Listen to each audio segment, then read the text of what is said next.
खबर रीवा जिले से है, जहां कांग्रेस पार्टी में लंबे समय से भीतरघात होने की खबरें आती रही हैं। यही वजह रही कि 2023 से लगातार रीवा जिले में कांग्रेस को हार का मुंह देखना पड़ा।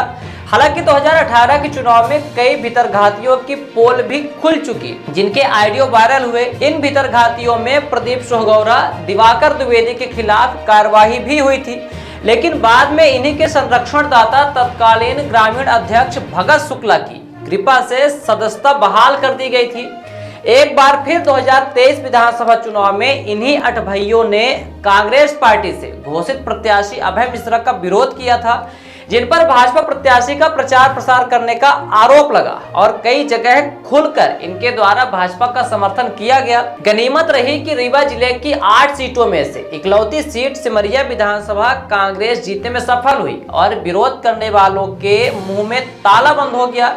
फिर भी गुटबाजी का शिकार कांग्रेस और उसके पदाधिकारियों को यह बात हजम नहीं हुई कि 8 सीटों में से एक सीट वही नेता बचा पाया जिसका इनके द्वारा विरोध किया जाता रहा। कांग्रेस की लुटिया डुबोने वाले लगातार अंदर ही अंदर षड्यंत्र करते रहे और उससे समय फिर विरोध मुखर हो गया उस समय जब लोकसभा चुनाव में कांग्रेस पार्टी ने सिमरिया विधायक अभय मिश्रा की पत्नी पूर्व विधायक नीलम अभय मिश्रा को अपना प्रत्याशी बना दिया। टिकट की घोषणा होते ही भीतरघातियों में ऐसे भगदड़ मची कि इस्तीफा देने की झड़ी लग गई। इस्तीफा देने वालों में वही शामिल थे जो लगातार 2003 से कांग्रेस में निहित स्वार्थ के लिए भीतरघात कर कांग्रेस की लुटिया डुबो रहे थे, जिन्हें क्षेत्र के लोग कमल छाप कांग्रेसी कहकर बुलाते थे। आपको बता दें कि प्रदीप सोहगौरा, दिवाकर द्विवेदी के जो ऑडियो वायरल हुए थे, उस समय सिमरिया से भगत शुक्ला ही प्रत्याशी थे, जिनको वह बाहरी बताकर भाजपा के पक्ष में वोट डालने की बात कार्यकर्ताओं से कही गई थी। तो बताया नहीं कुछ ससुर का मन क्या करे भाई। अब ऐसा है कि देखा कांग्रेस वाला तो बाहरी आए अपने क्षेत्र के हो ना जी, तो ओका वोट तो न दे चाहिए। हम तो 20 साल भाषण दिया ने की बाहरी हमें न चाहिए जी, तो आज हम बाहरी के कैसन वोट दे का चाहिए जी। अब काखा दे इथे अरे भे अब को बाकट है। क्षेत्र के 2 आदमी हैं, पंकज सिंह है, आके त्रिपाठी है, तब पंकज सिंह का तो दिन न हुई जी, पंकज सिंह का तो नहीं दिन हुई। हाँ तो भे कई न बाकट है। हाँ जी, जिसका परिणाम यह हुआ था कि 2018 में भगत शुक्ला को भाजपा प्रत्याशी केपी त्रिपाठी से करारी हार का सामना करना पड़ा था। कांग्रेस प्रत्याशी भगत शुक्ला को हराकर भाजपा को जिताने में महत्वपूर्ण भूमिका निभाने वाले इन्हीं 8 भाइयों ने एक संगठन बनाया और फिर भगत के नेतृत्व में कार्य करने लगे।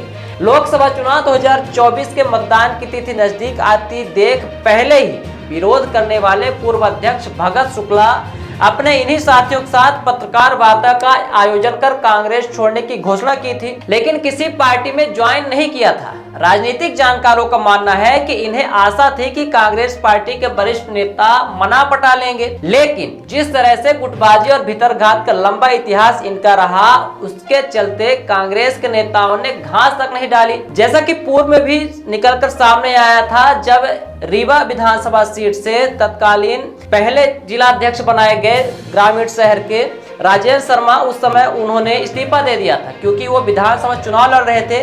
तब त्रियुग नारायण शुक्ला को पुनः रीवा से जिलाध्यक्ष बनाया गया था कांग्रेस का, लेकिन परिणाम आने के बाद परिणाम की जिम्मेदारी न लेना और परिवार की एवं अन्य जिम्मेदारियों के चलते राजनीति में अपना समय और पार्टी को अपना समय न दे पाने के चलते उन्होंने अपना इस्तीफा भी दिया था, जिसका परिणाम हुआ कि कांग्रेस छोड़कर भाजपा में जाने वाले इन 8 भाइयों के सामने राजनीतिक अंधेरा छा गया और मतदान के 5 दिन पहले सिमरिया में मुख्यमंत्री मोहन यादव के हाथों बीजेपी की सदस्यता ग्रहण कर ली। हालांकि जिस तरह से उनके विरोध के बावजूद सिमरिया से कांग्रेस प्रत्याशी अभय मिश्रा ने जीत हासिल की थी, उससे जानकारों का कहना है कि भाजपा में जाने वाले उक्त नेताओं की भूमिका सिमरिया से ही नहीं पूरे जिले से खिसक चुकी है। इसका असर अब जनता के बीच में नहीं है, क्योंकि इनके ऑडियो वायरल होकर पहले ही इनके भाजपा में होने की पुष्टि कर दी थी।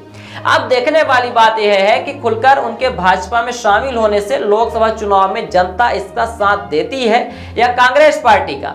यह तो 4 जून को लोकसभा चुनाव के परिणाम आने के बाद ही स्पष्ट होगा, लेकिन कांग्रेस के जो जमीनी कार्यकर्ता और नेता हैं उनके अंदर उनके भाजपा में चले जाने का मलाल दिखाई नहीं देता। इनका कहना है कि अच्छा हुआ कि घर के भेदियों की पोल खुली और जनता के सामने बेनकाब हो गए। क्या लगता है कितना फर्क पड़ेगा इनके जाने से? क्या हुआ? ये कोई सिमरिया विधानसभा के ये नेता नहीं है, ये वोटर थे।